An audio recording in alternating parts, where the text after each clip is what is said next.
Welcome back ناظرین. اچھا جاوید صاحب، بریک پر جانے سے پہلے ہم ٹرمپ صاحب کی جو ہے وہ سوشل جو ان کا ٹروتھ سوشل ہے اس کی پوسٹ کے حوالے سے جو ہے وہ بات کر رہے تھے، لیکن ہم نے دیکھا کہ جو بورڈ آف پیس بنایا، اور پاکستان اوبیسلی 8 اسلامی ممالک سمیت جو ہے وہ اس کا حصہ ہے. جی نیتن یاہو نے جو اس کا 15 پوائنٹ ایجنڈا تھا اس کو جو ہے وہ ریجیکٹ کر دیا، جو غزہ پیس پلان کے حوالے سے. اور اس ٹائم پہ جب ایجپٹ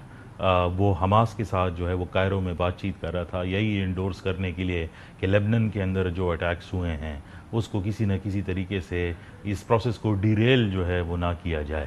اب جب اس وقت میں ڈونلڈ ٹرمپ صاحب کی یہ پوسٹ آنا کہ وہ مڈل ایسٹ کے آرکیٹیکچر میں اس پیکٹ کو جو ہے وہ ویلکم کر رہے ہیں، what message does it send out to Israel? یا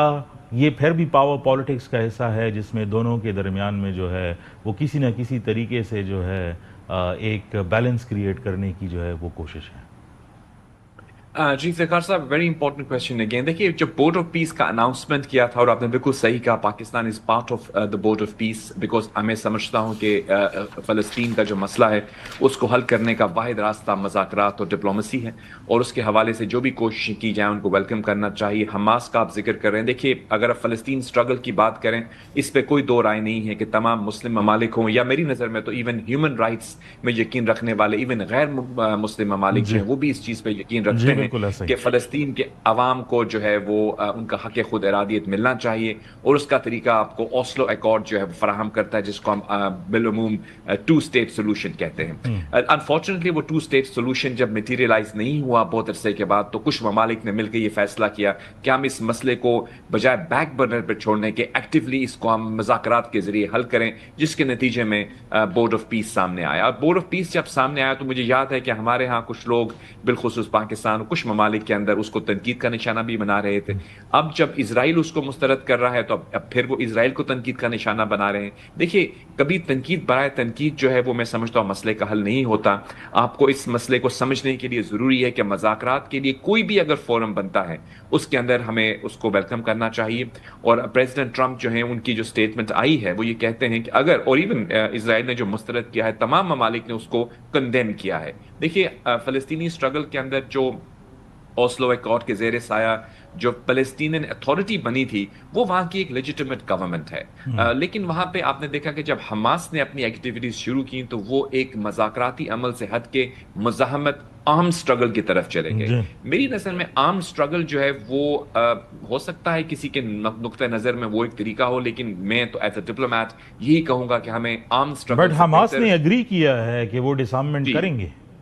ایگزیکٹلی، تو وہی میں کہہ رہا ہوں کہ دیکھیے اس سے یہ کہ ظاہر ہوتا ہے کہ اگر وہ بھی ڈس آرم ہونے کے لیے تیار ہیں تو اس کا مطلب ہے کہ مذاکراتی عمل جو ہے وہ مزید تقویت لے گا. پاکستان میں سمجھتا ہوں بورڈ آف پیس میں آ کر پاکستان کی ایک بہت پازیٹیو کنٹریبیوشن رہی ہے.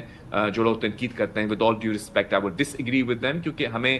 ہر کسی ایسے فورم پر جہاں پہ مذاکرات، ڈپلومسی، امن کی بات کی جاتی ہے، میں سمجھتا ہوں جس طرح سے پاکستان نے گلوبلی اپنی انفلوئنس کو اسٹیبلش کیا ہے as a mediator, as a peace builder, تو ہمیں تو اس کا حصہ ہونا چاہیے. یعنی credit of course goes to the field marshal and the prime minister, ہماری ٹیم جس نے بہت ہی محنت کے ساتھ پاکستان کی جو انٹرنیشنل سٹینڈنگ ہے اس کو گلوبلی آپ دیکھ رہے ہیں کہ جو پاکستان ایک طرح سے کبھی کبھی آؤٹ اسکرٹس میں نظر آتا تھا آپ کو گلوبل ڈپلومسی کا، اب آپ کو وہ سینٹر سٹیج میں بیٹھا ہوا نظر آتا ہے. تو I think this is something we must appreciate. جی absolutely, and I think there is Pakistan کو پیریفری سے جو ہے وہ سینٹر سٹیج میں لے کر آنا. Current leadership obviously has played an most important role if I could actually say that. لیکن جب ہم دیکھتے ہیں، آپ نے پاکستان کی میڈیٹری رول کے بارے میں جو ہے وہ بات کی اور پاکستان کی جو سالسی تھی اس کے حوالے سے کہا، لیکن ایک اور ایسپیکٹ بھی ہے اس میں along with all of this. جو پاکستان کا ایک ٹرم اب آیا ہے وہ نیٹ سیکیورٹی پرووائڈر کا بھی ہے، اور ہم دیکھ رہے ہیں کہ پچھلے چند عرصے کے اندر سعودی اور ترکی اور پاکستان کا جو پیکٹ ہے obviously وہ تو ایک سینٹر سٹیج ہے، لیکن اس کے علاوہ افریقن رج میں بھی ہم دیکھتے ہیں صومالیہ کے ساتھ ان پرٹیکولر بھی یہ بات جو ہے وہ سامنے آئی. when I ask you کہ یہ گلف سے ریلیٹڈ جو پالیٹکس ہے، geopolitics particularly Middle East کی اور افریقہ کے ساتھ جو اس کی کنیکٹڈنس ہے، میں پاکستان کے رول کے حوالے سے بات کرنا چاہتا ہوں in terms of net security provider. اس کے حوالے سے خدشات جو ہے وہ لارجر مڈل ایسٹ کے اندر کیا ہے، یا it's more a welcoming gesture for everyone? دیکھیے جو گلف ممالک ہیں ان کے بارے میں آپ کو یہ سمجھنا پڑے گا کہ گلف ممالک بیسکلی اسلامی دنیا کا جب آپ نظر ڈالتے ہیں 57 ممالک ہیں آپ کے پاس اسلامی ممالک. جی گلف کا ایک ایسا یونیک ماڈل ہے جو پروگرس پراسپیرٹی اسٹیبلٹی پر مبنی ہے. اللہ نے ان کو ریسورسز عطا کیے ہیں جو کہ تیل اور گیس کے معدنیاتی ذخائر ہیں, اور انہوں نے ان کو پازیٹیولی یوٹیلائز کر کے ایک ایسا پروگرس پراسپیرٹی کا ماڈل گلف ممالک میں بلڈ کیا ہے, چاہے وہ یو اے ای میں ہو, قطر میں ہو, سعودی عربیہ میں ہو, کویت کے بحرین میں ہو, عمان میں ہو. آپ دیکھتے ہیں کہ 200 ممالک کے لوگ, 200 نیشنلٹی کے لوگ آ کے یہاں گلف ممالک میں رہتے ہیں, وہاں کاروبار کرتے ہیں, وہاں پہ وہ اپنی امپلائمنٹ اپرچونیٹیز تلاش کرتے ہیں. 7 ملین پاکستانیز گلف ممالک میں رہتے ہیں. اور آپ جانتے ہیں افتخار صاحب, اگر آپ لیٹسٹ فگرز دیکھیں گے تو آپ کو اسٹیٹ بینک یہ بتاتا ہے کہ آپ کی ایکسپورٹ سے زیادہ آپ کی ریمیٹنسز ہیں. جی تو یہ ایک ایسا سکسیس, پروگرس اور پراسپیرٹی کا ماڈل ہے جو کہ دنیا میں یونیک ہے. اور یہاں پہ نہ صرف آپ کاروبار کر سکتے ہیں, اپنی امپلائمنٹ کر سکتے ہیں, بلکہ اگر آپ وہاں سے اپنے ریسورسز کو, اپنے پیسوں کو اپنے ملک ریمٹ کریں تو وہ اس کو سٹاپ بھی نہیں کرتے. ایسا پروگرس کا جو ماڈل ہے اس کو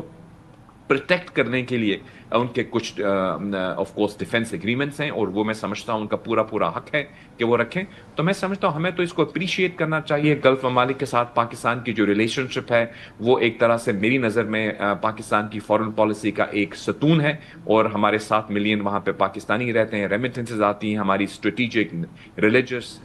اکنامک, ٹریڈ, انویسٹمنٹ ٹائز ہیں. اور پاکستان کے پوائنٹ آف ویو سے آئی تھنک پاکستان کی موسٹ امپورٹنٹ فارن پالیسی کا جو ایک پلر ہے وہ گلف ممالک. اچھا, we have very little time, لیکن one last question that I want to ask you is based on your experience at serving Pakistan Yes. in the GCC اور خصوصی طور پر بحرین سے, جب آپ دیکھتے ہیں کہ یہ سچویشن اب کس طرف جا رہی ہے based on all the discussion that we have, what's your forecasting in the next couple of weeks, کس طرف ہم جا رہے ہیں؟ دیکھیے میری نظر میں جو انفارچونیٹ انسیڈنٹ ڈیولپ ہوا ہے یہاں پہ with the Iran U S conflict, اس کے نتیجے میں آف کورس ایک ٹرموئل نے جنم لیا. لیکن ہم سمجھتے ہیں کہ جو ایم او یو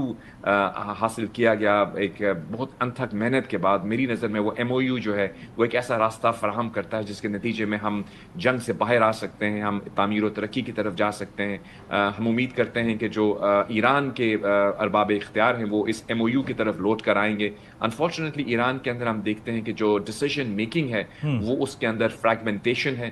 ہم دیکھتے ہیں کہ کچھ ابھی ان کے پریزیڈنٹ کی سٹیٹمنٹ آپ کے سامنے ہے, وہ یہ کہتے ہیں کہ ہماری فارن پالیسی کا جو مظہر ہے وہ ایم او یو ہے, لیکن وہیں موجود آئی آر جی سی کے کچھ ایلیمنٹس جو کہ ہارڈ لائن اڈاپٹ کرتے ہیں وہ پھر حملہ آور ہو جاتے ہیں ایم او یو کے بعد کچھ ایسی شپس کے اوپر جو کہ ایون سویلین شپس ہیں, اور جو وہاں پہ وہ آئل اینڈ گیس لے کر جا رہی ہیں, اور ایسی شپس جو کہ قطر کو بلانگ کرتی ہیں. تو یہ انفارچونیٹ ڈیولپمنٹ تھی, لیکن ہم دیکھتے ہیں کہ ہمارے جو میڈیٹرز ہیں وہ